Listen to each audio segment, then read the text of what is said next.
to look forward to. One day I'll meet him in heaven and he'll wrap those wings around me.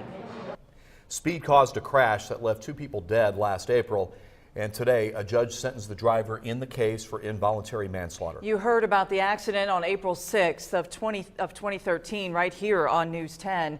Today, News 10's Jacqueline Beavis was in the courtroom with family of the convicted 20-year-old and the families of the victims. In tonight's top story, their reaction to the sentencing and the surprising reaction from a judge in Clay County.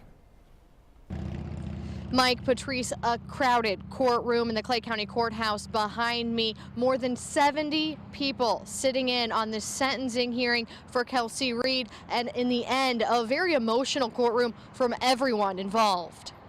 When she holds her baby, I want her to remember that my brother will never have a baby.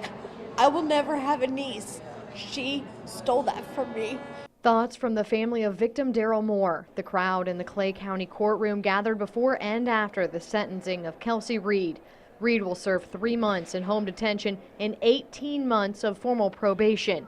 A year ago this week, Reid was driving her car when she crashed and killed the 18-year-old Daryl Moore and 20-year-old Alexis Holbert-Darkis. She had a huge, jolly laugh, and she was just a good-spirited, loving, kind young woman.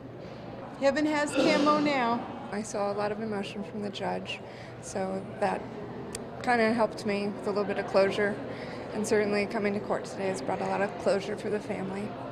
Emotions, of course, running high for the families of the victim, but also the defendant and the Clay County judge in this case.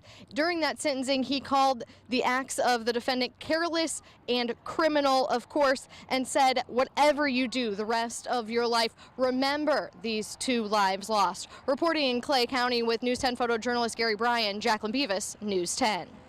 Another note about that sentence, the agreement also requires Kelsey Reid to speak at the Clay County high schools about the dangers of speeding behind the wheel.